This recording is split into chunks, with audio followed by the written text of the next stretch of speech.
nakikita po natin dito yung interesting situation and power possessed by the individual senator judges. Kasi 'di ba dun sa either defense or prosecution, pwede mag-object yung either side, hindi po ba? Pwede sila i-censure nung presiding officer. Kung pangit yung tanong nila, out of line, walang kwenta, umabantot, okay? Sorry for my term. Pero kung ang gumawa nun ay senator judge, technically hindi naman siya yung hindi naman pwede mag-object sa kanila, 'di ba? Objection, your honor, your question is stupid or out of line, hindi po ba? Yung gano'n, no? Ano ba dapat isaalang-alang po ng mga senator judges? May nabanggit na po kayo kanina, hindi po ba na pwede mag-backfire, pwede mag-boomerang? Pero nga po, bilang isang senator judge, ano ba dapat yung kanilang demeanor and manner of asking questions in an impeachment trial? Number one, dahil quasi-judicial ito at nataguri ang hukom ka eh. So number one responsibility nila, kahit sa puso nila, nagdudugo sila, na partisan sila, they should help each other and maintain the impression na neutral sila. Kasi kung tahasan na lang at matatalino man ang taong bayan, nakikita nila kung kanino pumapandig, sinong tinutulungan, that will not help the Senate, that will not help the credibility of the process, regardless of the result. That's number one. Pangalawa, tinanggap mo yung posisyon na yan. Nagpa-elect ka na senador. Pag-aralan mo mabuti yung trabaho mo. So, ito, hukom ka. So, dapat pag-aralan mo ano ba yung impeachment. Kasi palaging bumabalik dun sa criminal procedure.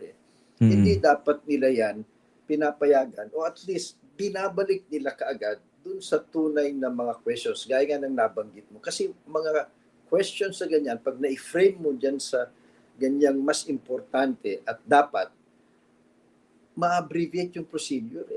So, yung maganda na nagkakaroon ng mga clarificatory questions yung mga senador, but I wish they have more. Hindi ho yung mga papasok ka dun sa mga elements of the crime.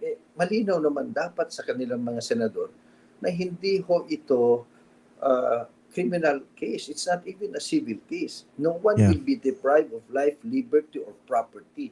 Ito lang ho is sinusukat na yung ginawa o hindi ginawa ng nasasakdal vice-presidente, yan ba ay tama o mali? Kung, at yung hindi na nga nila masyadong dinidinay. So kung mali, ito ba will rise to the level of an impeachable offense? At kung it will rise to the level of impeachable offense, guilty or not guilty siya. Hindi ho naman yung tanong guilty ba siya sa grave threats? Kasi gano'n yung pagtatanong na Hindi ho grave threats ang charge dito. Betrayal of the public trust, other high crimes, culpable violation of the Constitution. So culpable is intentional. So yung pagbabanta mo ba, intentional ba yon o hindi? Malinaw, sabi nga niya, this is no joke, no joke. Plus, mayroon pang mga ibang mga nauna at sinundan ng mga pagsasalita niya that shows hindi nga ito joke lang. So, yun yung, at meron nga isang senador, hindi ko na maalala, tinanong niya ibig nyo ba sabihin, defense na hindi totoo itong pagbabanta niya, joke lang. Hindi nga sumagot yung defense Kasi kung sasabihin naman niyang joke, kahit joke, mali din yun. Kasi bilang isang vice president, hindi ka magjo-joke na ganyan at takot-takutin mo. So mga ganun ba, yung I hope they can forcefully or gently or consistently bring it back to that narrative. Huwag po yung antagonistic, detalyado masyado na criminal aspect. Maganda nga binanggit niya no? Yung sa joke, actually, yung ebidensya kasi galing mismo sa Vice Presidente. Di ba pagkatapos siyang magmumura noong November 23, 2024, I think a couple of days after, ginastify pa niya hindi ba? Inulit niya Sinabi niya while she was fielding questions from the media. Sinabi, ang challenge nga lang niya is revenge from the grave a crime. Yun ang ina-argue niya. Pero hindi niya dinideny yung sinabi niya. Kaya sa akin po, nagmumukhang pointless yung mga kahaba-habang diskusyon sowing doubt on whether those words were said by the Vice President.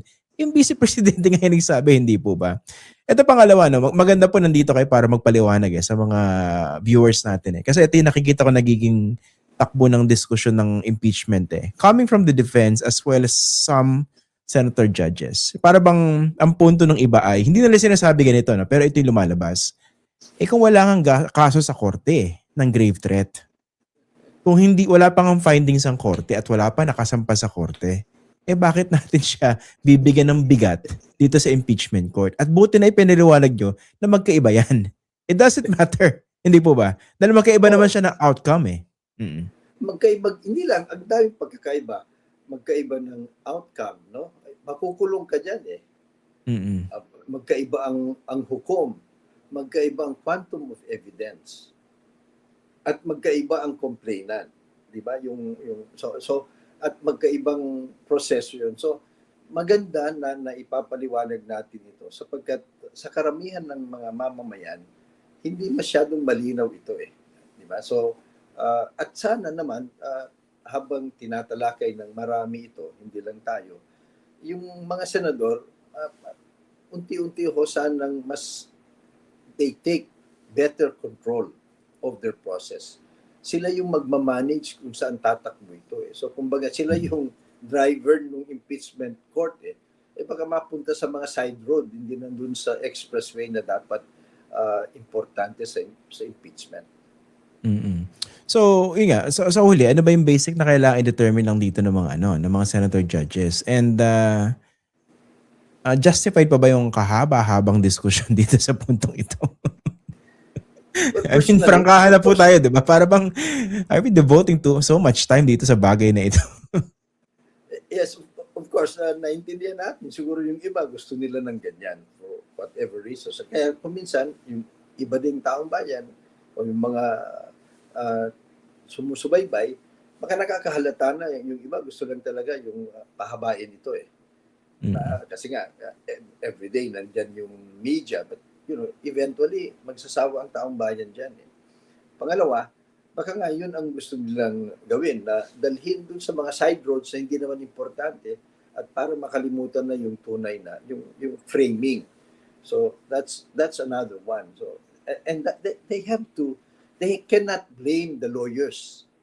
To me, of course, we appeal to the lawyers, but like any professional lawyer, talagang gagawin nilang, kaya nilang magagawa para maipasok ang ebidensya o kaya ma-impugn ang credibility and accuracy. So, trabaho lang ho nila. Ang mas malaking katungkulan dito at responsibilidad, mga senator judges, they cannot claim na neutral lang kami, passive lang kami. Hindi ho ganun yung impeachment. They should be active participants in the impeachment at ilagay sa tamang frame at tamang direksyon yung patutunguhan ng impeachment process. Hindi ho tayo makanal o kaya pupunta sa mga side roads na hindi naman yun ang importante. Lastly, Attorney Cayosa, pag-usapan natin yung, ang nagpunto nito si Senator Bam Aquino eh. He was asking whether there was a specific denial in the official answer of the Vice President dun sa articles of impeachment pointing to the specific charge relating to her death threats against the President, the First Lady, and the former House Speaker.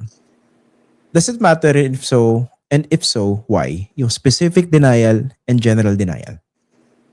Well, yung general denial kasi parang that's not a denial eh.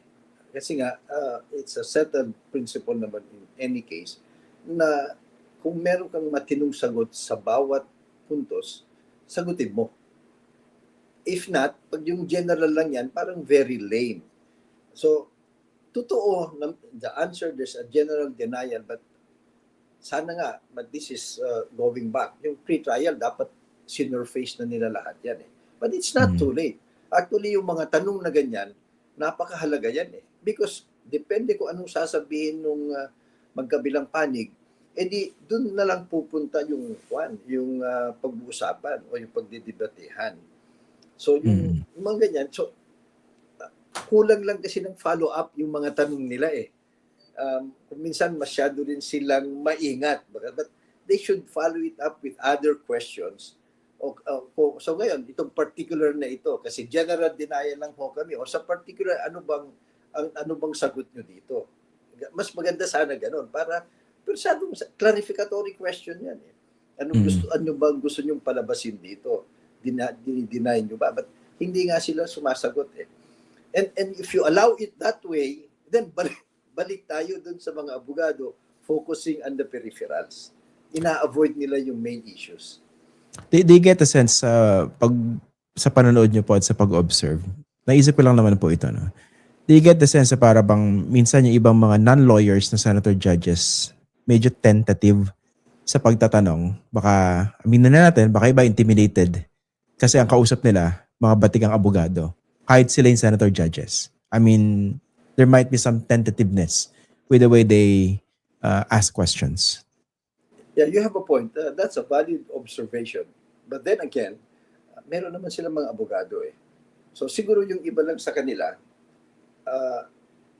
kasi awkward din kasi na kung magkakasagutan along the way, to consult the law, sandali lang, i-consult ako abogado ko. That's where the diligence should come in, Christian, na talagang mag-session sila with their lawyers para they are prepared to argue all the way and to push through and follow through with their questioning. Kasi kung minsan, after 1 or 2 questions, sige na lang, wag na lang muna, di ba? Ganon, mababasahin.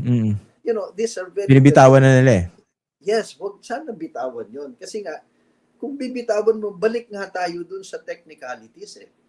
And it's not helping anyone. You know, whether it is for or against the respondent or for or against the prosecution, it doesn't matter to us. Importante is matumbok yung mas mahalaga at mailagay ito sa tamang framing.